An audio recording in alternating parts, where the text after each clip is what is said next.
Rabbi israh li sadri wa yassir li amri wahlul 'uqdatam min lisani yafqahu qawli.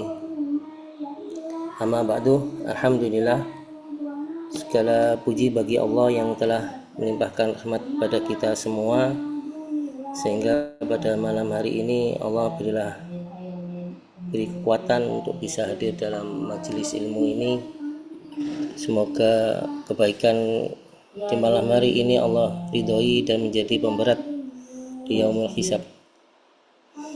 Salawat dan salam senantiasa kita haturkan bagi junjungan kita Nabiullah Muhammad sallallahu alaihi wasallam, keluarga beliau, para sahabat dan pengikutnya hingga akhir zaman. Alhamdulillah, sebuah kesempatan yang Allah berikan pada kita untuk bisa bermuajahah, bertemu dalam forum online ini, sebuah rahmat yang tak terhingga, sebuah hal yang kesempatan yang begitu besar diberikan pada kita sehingga kita bisa hadir. Baik, dalam malam hari ini bahasan yang akan saya sampaikan masalah iqtisadi fil Islam, ekonomi dalam Islam. Alhamdulillah, dalam perkembangannya di wilayah kita lah, di Indonesia, Islam dengan berbagai macam problematikanya, kaum muslimin sudah banyak tahu gitu ya. Akan tetapi yang harus tetap dijaga bahwa pemahaman terhadap Islam itulah yang menjadikan seseorang bisa bergerak, seseorang bisa beraktivitas, seseorang bisa menjalani kehidupan ini dengan sebuah dasar begitu. Tidak banyak yang memahami bahwa tujuan hidup kita adalah akhirat.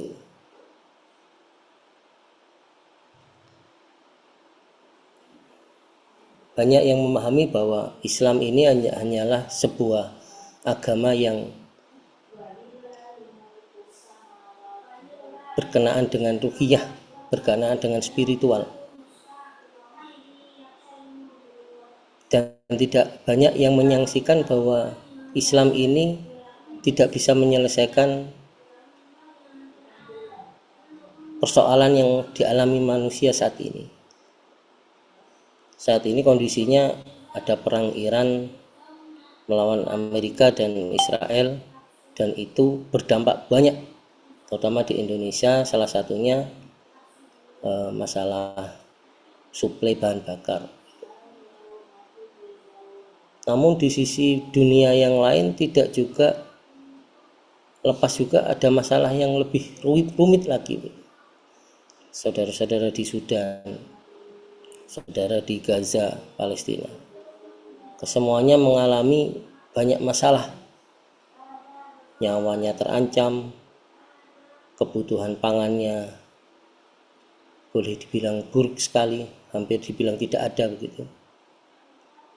Dan ini sudah berjalan sedemikian lamanya, dan ini tidak ada solusi yang memberikan sebuah, boleh dibilang, yang melegakan bagi kaum muslimin.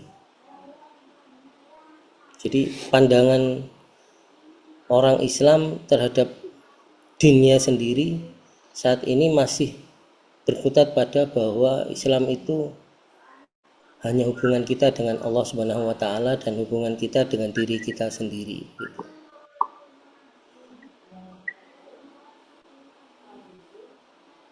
Ini yang banyak dipahami.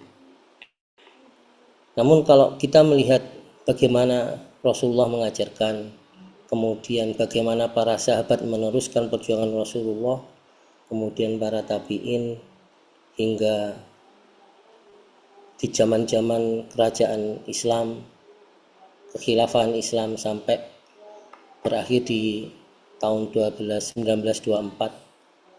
itu menunjukkan bahwa sesungguhnya Islam itu memberikan solusi bagi manusia. Maka boleh dibilang di sini bahwa Islam itu bukan hanya sekedar agama spiritual saja, tapi Islam itu juga agama yang mengurusi masalah politik, hubungan manusia dengan manusia yang lain, baik itu manusia dengan masyarakatnya, dengan komunitasnya, masyarakat dengan level jumlah yang lebih banyak. Kalau dahulu di zamannya Rasulullah, komunitasnya di sekitar Madinah, kemudian ditambah ke Makkah, dan seterusnya sampai Jazirah Arab. Dilanjutkan oleh para sahabat Abu Bakar, Umar, Utsman, sampai hampir 2/3 dunia ini mengetahui Islam, memeluk Islam, menjalankan Islam sebagai panduan kehidupannya. Namun saat ini yang terjadi adalah seolah-olah kita itu terputus gitu. Tidak bisa memahami bahwa Islam itu benar-benar memberikan solusi pada kehidupan kita. Tidak bisa sebagaimana Allah mengatakan dalam surah An-Nahl ayat 89, A'udzubillahi minasyaitonirrajim. Wa nazzalna 'alaikal kitaba tibyanan likulli syai'in. Dan kami turunkan kepada kamu kitab ini untuk menjelaskan segala sesuatu.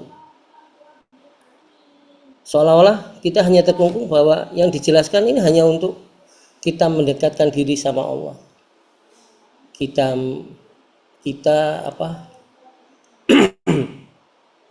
hanya untuk beribadah saja, menjadikan kita orang yang lebih tebal imannya tatkala kita menjalankan ibadah-ibadah yang itu lebih pada spiritual saja, rohaniah saja.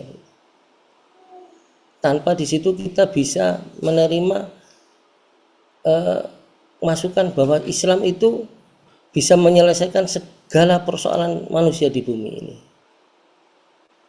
Ya. Ini tidak terlepas dari bagaimana musuh-musuh Islam sudah mengetahui titik lemah kaum muslimin.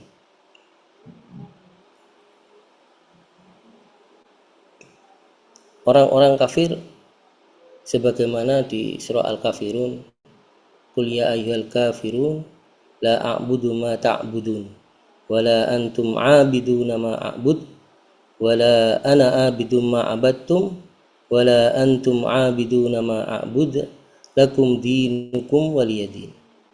Oleh Allah sudah dinas. Untuk kalian agama kalian dan untuk kita agama kita. Jadi dan inilah juga sudah dinas oleh Allah bahwa orang-orang kafir dalam hal ini Yahudi, Nasrani itu tidak berpangku tangan terhadap kaum muslimin. Kebencian mereka itu sudah sampai pada tingkat yang luar biasa gitu. Zoom. Sehingga dalam hal ini juga berperan pada tapi aku gak muncul. Kaum muslimin memahami tentang Islam. Ya gak apa-apa. Padahal Allah dalam Al-Quran di surah Al-Imran ayat 3 Allah menyampaikan Bismillahirrahmanirrahim. Al-yawma akmaltu lakum dinakum wa atmamtu alaikum ni'mati wa raditu lakumul Islam madina. Hari ini telah aku sempurnakan agama kamu dan telah aku cukupkan nikmatku padamu dan aku ridho Islam sebagai agamamu. Itu Allah sudah menaskahnya saat Rasulullah menjalankan haji wada, dan itu berlaku sampai kiamat nanti. Nah, inilah yang harus dipahami bahwa memang Islam itu tidak hanya gitu ya. Islam itu tidak hanya sebagai agama ruhiyah saja, gitu. Tetapi Islam itu juga agama siasah, gitu. Agama yang di situ mengurusi urusan manusia dengan manusia yang lain.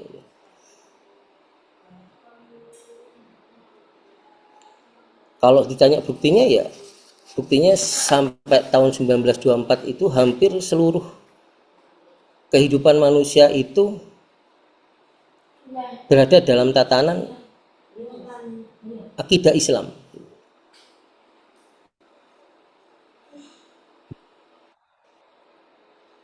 Dan di dalam gitu ya,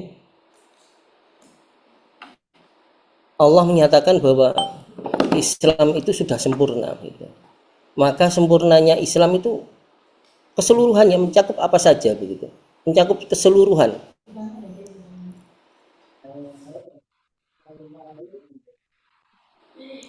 Para ahli fikih mengatakan bahwa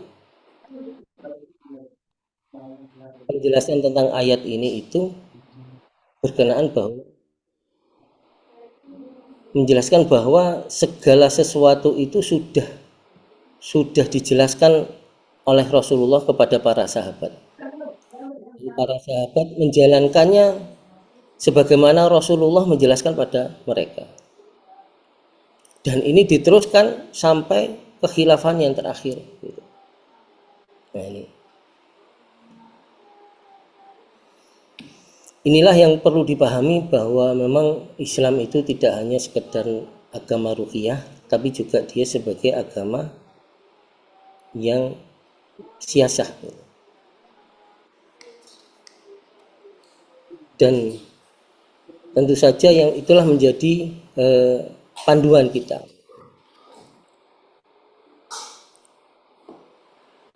Selanjutnya, bagaimana kita memahaminya dalam kehidupan ini?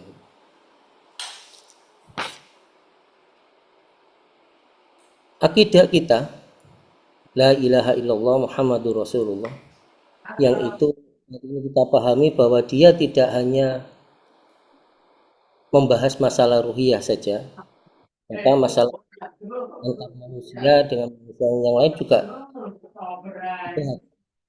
diatur. Maka kalau kita boleh klasifikasikan gitu ya, dalam syariat ini ada 3 klasifikasi tentang bentuk yang ada. Yang pertama, bahwa peraturan itu menyangkut hubungan individu dengan penciptanya, yaitu Allah. Misal kalau kita bicara syariah, ya ibadah sholat, puasa, haji, itu bagian dari aturan yang Allah berikan yang menyangkut hubungan Allah. Dan kemudian juga yang kedua, aturan yang menyangkut hubungan individu dengan dirinya sendiri, sebagaimana hukum tentang pakaian, kemudian makanan, minuman, kemudian akhlak, gitu ya, adab. Ini aturan yang Allah tetapkan untuk manusia terhadap dirinya sendiri. Yang ketiga adalah aturan yang menyangkut hubungan manusia dengan manusia yang lain. Misalnya masalah muamalah, gitu, bisnis lah.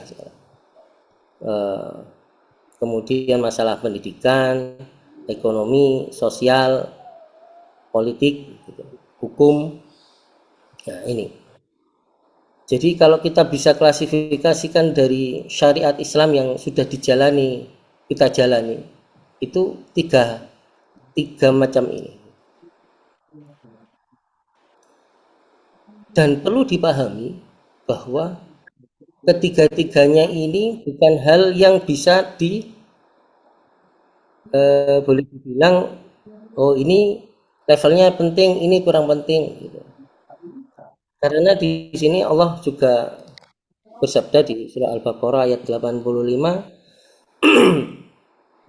afatu'minuna bi ba'dil kitabi wa takfuruna bi ba'd. Apakah kamu beriman pada sebagian isi Alkitab dan ingkar pada sebagian isi yang lain? Jadi keimanan kita menuntut kita itu mengimani secara keseluruhan aturan-aturan Allah, syariat Islam.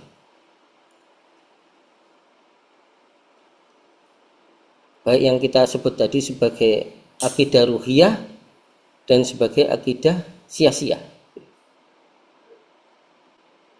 Jadi apabila kita mengabaikan syariat, salah satu syariat, meremehkan, oh tidak bisa ini gitu dan sebagainya, maka ini juga disebut sebagai pembangkangan terhadap perintah Allah gitu. Dan bisa menjerumuskannya pada kekufuran. Naudzubillah min dzalik. Maka inilah yang menjadikan kenapa seluruh syariat Islam itu hal yang harus kita pahami. Dalam halnya malam hari ini, salah satu aturan yang Allah berikan pada kita tentang ekonomi gitu ya. Ekonomi ini suatu hal yang boleh dibilang kayak kita jual beli begitu ya, kita berhutang, itu problem ekonomi gitu ya. Saat ini kemiskinan begitu, itu adalah problem ekonomi yang dihadapi oleh masyarakat.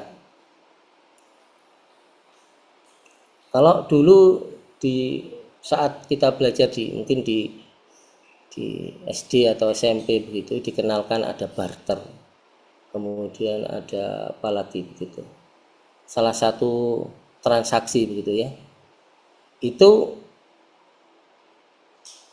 wawasan ekonomi yang ditanamkan pada kita.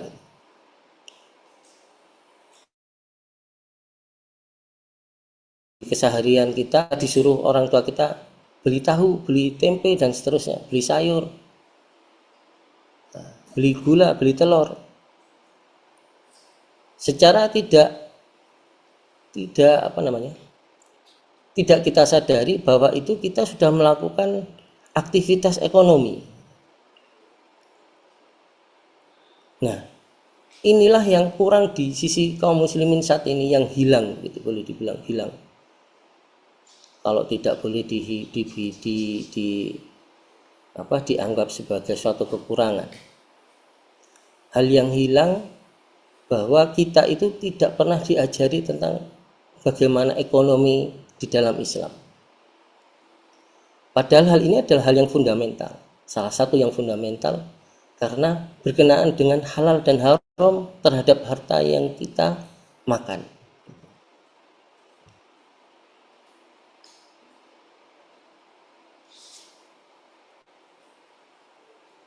Maka belajar tentang ekonomi ini suatu hal yang penting juga. Mala yatimul wajib illa bihi fahuwa wajib.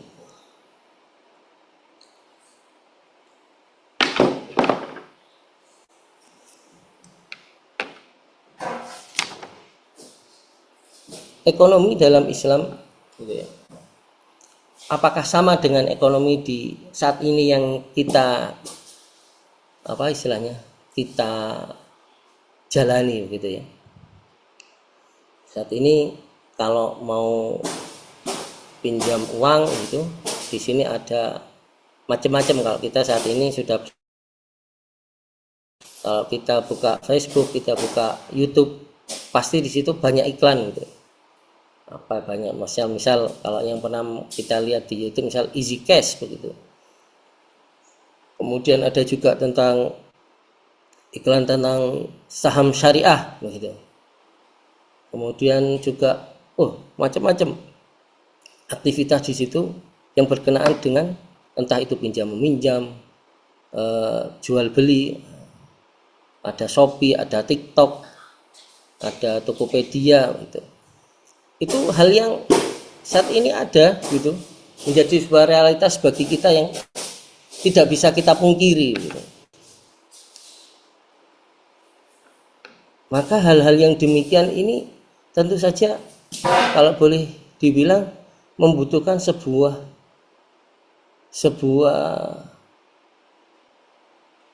hukum. Kalau saya jual beli di Shopee, saya jual beli di TikTok, itu boleh apa tidak? Nah, itu hal-hal yang salah satu yang menjadi sebenarnya salah satu kebutuhan dari kaum muslimin untuk menyelesaikan permasalahan dalam kehidupan. Dan itu harus dipahami. Kalau tidak, maka kita akan terjerumus begitu dengan sebuah hal yang salah begitu. Boleh dibilang salah secara syariat. Apakah ini diperkenankan kita berjual beli di Shopee, kemudian kita seperti apa begitu? Nah, ini. Kemudian apakah di sini ada penipuan, ada apa-apa, ada goror dan seterusnya begitu.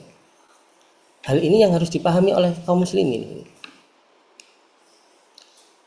Namun malam hari ini yang ingin saya sampaikan masalah ekonomi adalah berkenaan dengan dasar-dasarnya saja gitu. Untuk masalah detailnya mungkin di lain waktu kita bahas gitu. Ekonomi dalam Islam, Islam memandang bahwa sistem ekonomi dengan ilmu ekonomi itu hal yang berbeda. Kalau berbicara tentang ilmu ekonomi adalah ilmu yang membicarakan tentang produksi dan peningkatan kualitas produksi, atau juga di situ menciptakan sarana produksi dan peningkatan kualitasnya dan seterusnya. Adapun Islam memandang sistem ekonomi adalah suatu pandangan yang membahas tentang distribusi kekayaan, pemilikan, serta bagaimana mengelolanya. Ini yang beda begitu ya. Bedanya Islam dengan kapitalis dan sosialis yang sudah menjadi sudah menjadi patokan peraturan kehidupan saat ini. Kalau sekarang kapitalisme yang menjadi rujukan ekonomi, maka salah satu efeknya adalah riba itu halal begitu. Kita tidak bisa hidup tanpa bank gitu. Bank itu adalah suatu hal yang harus ada di dalam sistem ini saat ini, dan kalau tidak ada tidak mungkin gitu. Itu salah satunya sistem ribawi gitu. Adapun Islam dalam memandang persoalan ekonomi ini, di situ ada tiga hal gitu. Ada tiga hal yang menjadi asas di dalam sistem ekonomi. Yang pertama adalah kepemilikan, al-milkiyah. Yang kedua adalah pengelolaan dan pemanfaatan hak milik. Yang ketiga adalah distribusi kekayaan di tengah masyarakat.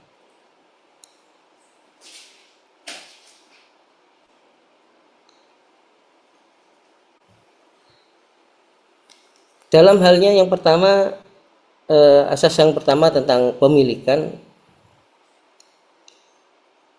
yaitu sebuah tata cara yang digunakan oleh seseorang untuk mendapatkan manfaat yang dihasilkan oleh barang atau jasa tertentu. Gitu.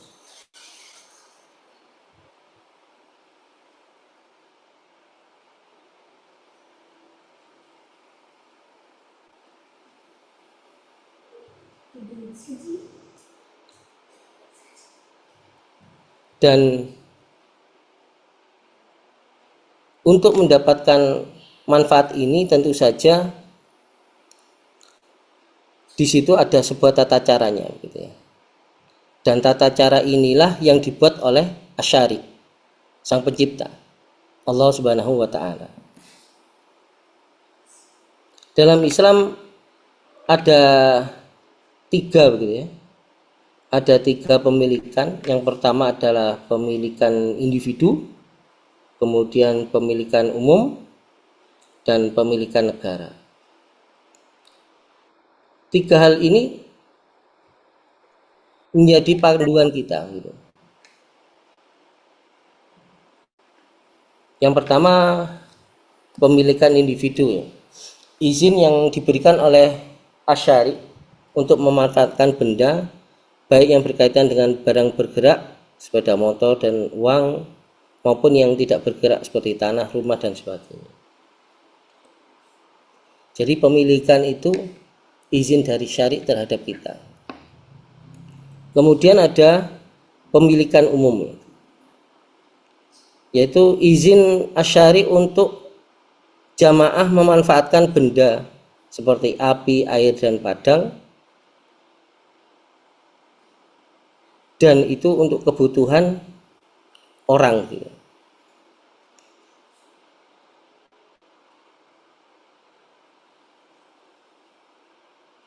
Kemudian yang ketiga adalah kepemilikan negara, yaitu izin dari Asy-Syari' atas kekayaan yang pengelolaannya diserahkan kepada kepala negara. Jizyah, kharaj, harta orang murtad, kemudian harta yang tidak dipunyai ahli waris dan seterusnya. Jadi kepemilikan ini yang harus dipahami oleh masyarakat gitu.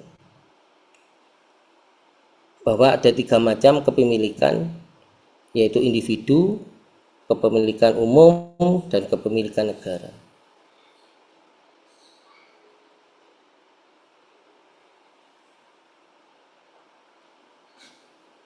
Kemudian cara begitu ya, cara mendapatkan kepemilikan individu itu ada beberapa. Yang pertama adalah bekerja, kemudian waris, kemudian adanya keperluan yang mendesak atas harta dalam rangka mempertahankan hidup dengan mengambil harta orang lain, kemudian pemberian negara dengan cuma-cuma. Yang kelima adalah harta yang diperoleh tanpa pengorbanan, mesti seperti hadiah, hibah, sedekah gitu. Ini. Jadi ini konsep pemilikan di dalam Islam. Kalau sekarang orang mendapat waris, mendapat hibah gitu, ya sudah dengan sistem yang ada sekarang menjadi tidak mudah begitu. Tidak mudahnya apa? Karena dipungut pajak begitu. Jadi banyak masalah yang timbul ketika akidah Islam tidak lagi menjadi acuan di dalam menjalankan kehidupan ini. Macam-macam. Boleh dibilang manusia saat ini itu sudah jenuh, apalagi menghadapi problematika yang sangat-sangat ruwet gitu. Baik, kembali ke asas sistem ekonomi yang kedua, yaitu pengelolaan dan pemanfaatan hak milik gitu ya. Dalam hal pengelolaan ini maknanya bahwa cara yang wajib dilaksanakan oleh muslim ketika menggunakan dan memanfaatkan hartanya.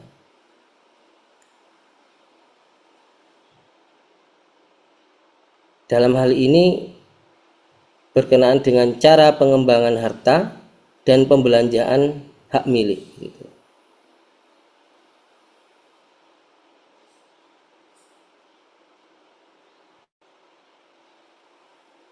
Nah, ini kalau tadi dibahas tentang kepemilikan, bahwa pengembangan hak milik gitu ya, ini hal yang berbeda dengan sebab kepemilikan.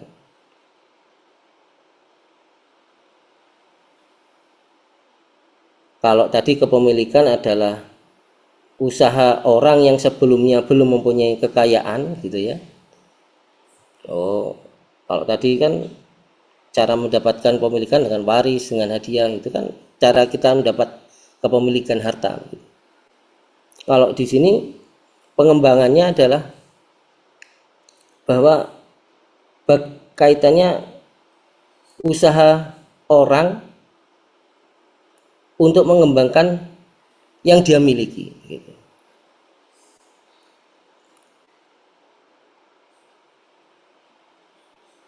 Dalam hal pengembangan hak milik, Islam membolehkan seorang mengembangkan hartanya, yaitu melalui perdagangan, misal ada jual beli, sewa menyewa gitu ya, jual beli, misal jual beli properti, jual beli mobil, sepeda motor, atau dia jual peracangan gitu ya, toko-toko kelontong itu jual plastik, jual daging dan seterusnya. Kemudian sewa menyewa gitu, sewa kos-kosan gitu, sewa mobil untuk perjalanan dan sebagainya. Kemudian juga dengan bersyarikat gitu. Syarikat ini kita bermuamalah dalam sebuah perjanjian gitu, kita menjadi investor, kemudian ada yang menjalankan usaha tersebut, ada mudharabah dan seterusnya. Itu salah satu cara mengembangkan hak milik kita. Namun juga Allah telah mengharamkan beberapa hal, misalkan riba begitu, memperjualbelikan homer, memperjualbelikan narkoba. Kita punya uang, kita beli narkoba, kita jual, itu hal yang haram. Jadi di situ dalam pengembangan hak milik itu ada hal yang dibolehkan, ada hal yang dilarang.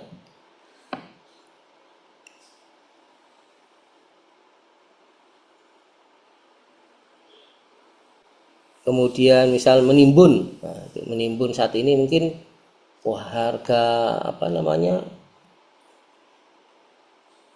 kalau BBM yang biasa pertalite, pertamax masih normal, tapi yang sudah di yang tinggi-tinggi itu sudah mahal sekali gitu. Kemudian ditimbun, nah, gitu. Nanti kalau ada yang butuh, nah, gitu, akan dijual dengan harga yang lebih tinggi lagi. Itu menimbun, atau menimbun gula, atau menimbun bahan pokok dan sebagainya. Itu hal yang dilarang. Kemudian berjudi, karena kita sudah dapat harta, untuk mengembangkannya kita berjudi gitu, judi online, ngeslot. Nah, kalau sekarang itu banyak. Itu hal-hal yang oleh Allah tidak boleh gitu, dilarang.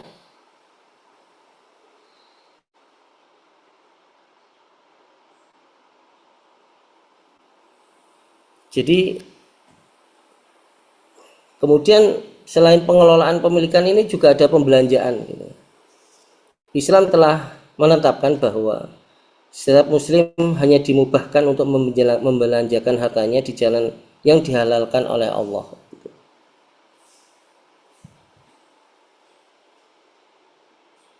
Misal di hal ini ya, jika hartanya dibelanjakan di jalan yang haram, meskipun sedikit, maka hukumnya tetap haram. Jadi hal ini yang patut kita sadari juga, bahwa di situ Allah telah membolehkan kita untuk membelanjakan harta kita gitu.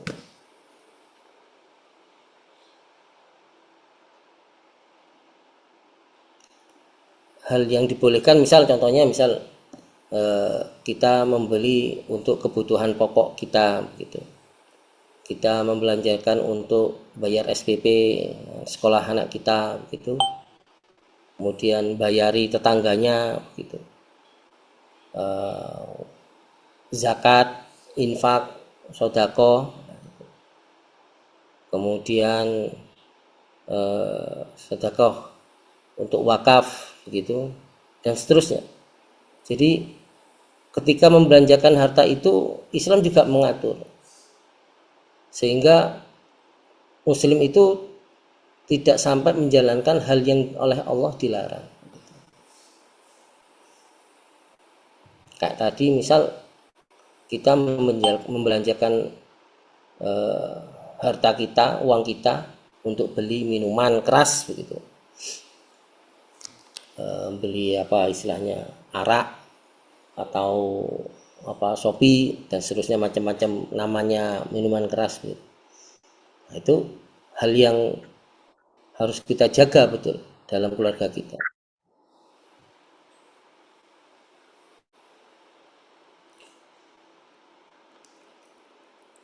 Yang ketiga di dalam asas sistem ekonomi Islam adalah distribusi kekayaan di tengah masyarakat.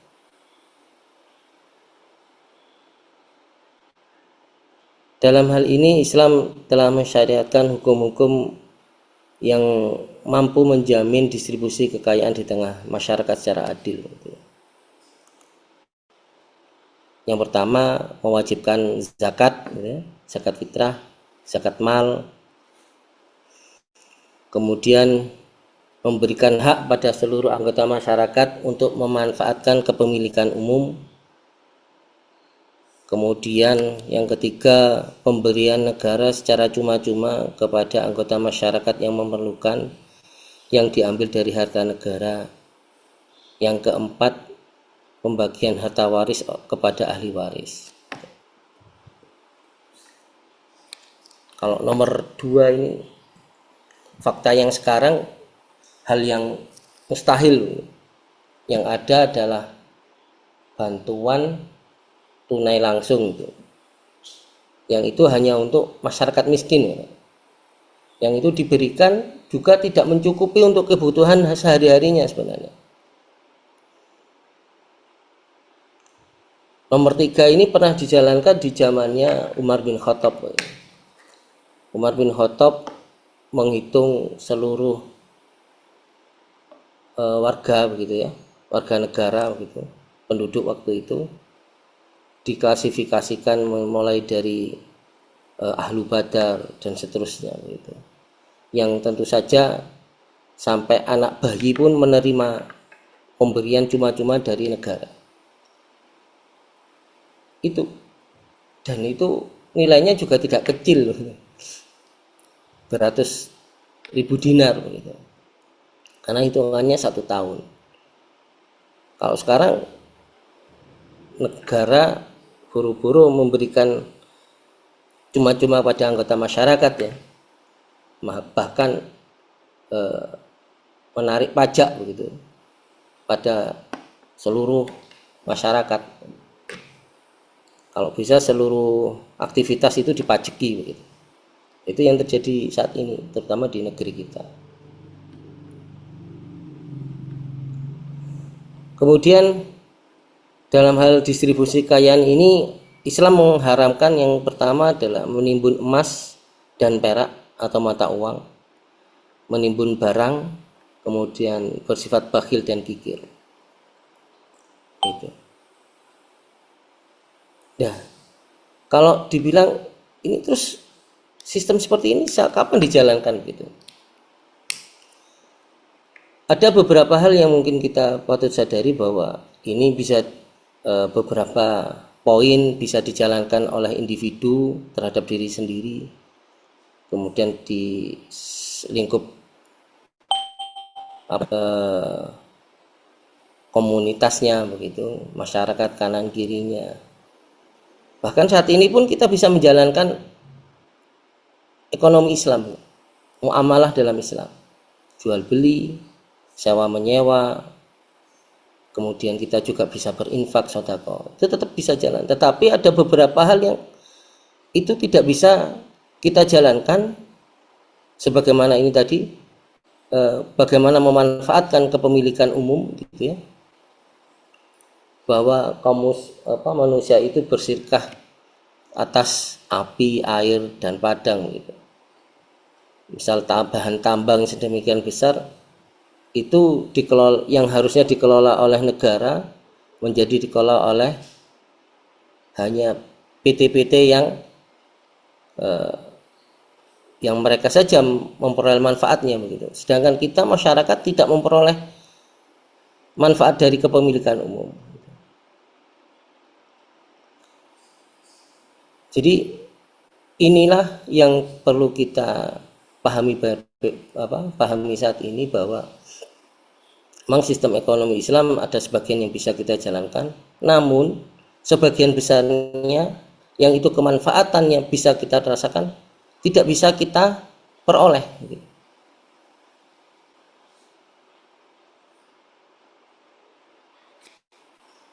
Dikarenakan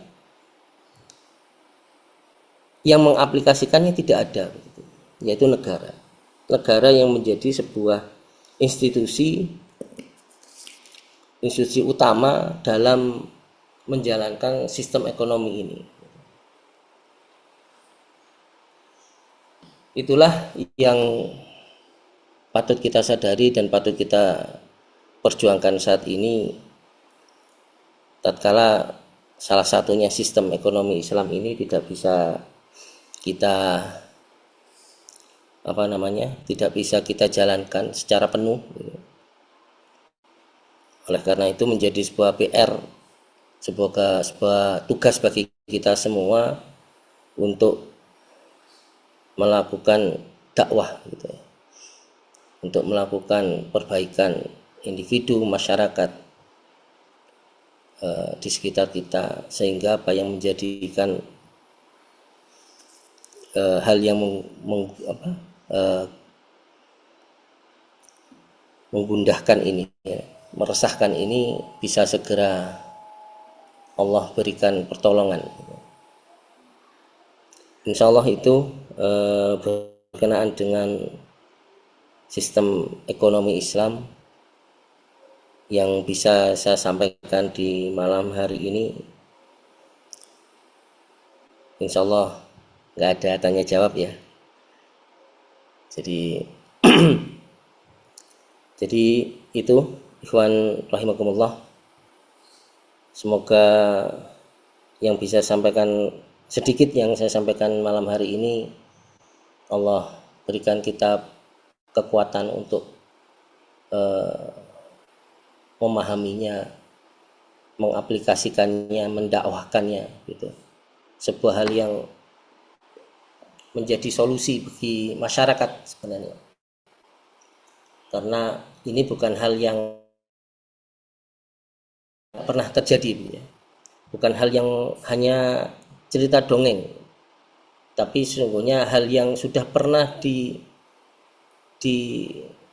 dirasakan oleh masyarakat di dunia, baik itu orang-orang kafir, Yahudi, Nasrani, bahkan sudah dinikmati oleh seluruh kaum muslimin mulai zamannya Rasulullah sampai runtuhnya kekhilafan Islamnya. Insyaallah itu kurang lebihnya dari saya. Bila ada kekurangannya, ada salahannya, semata-mata dari saya, dan bila ada kebenaran semata dari Allah Subhanahu wa taala. Insyaallah kita cukupkan kajian di malam hari ini. Kita tutup ihdinas siratal mustaqim. Subhanakallahumma wa bihamdika asyhadu an la ilaha illa anta. Waalaikumsalam warahmatullahi wabarakatuh. Waalaikumsalam Waalaikumsalam warahmatullahi wabarakatuh.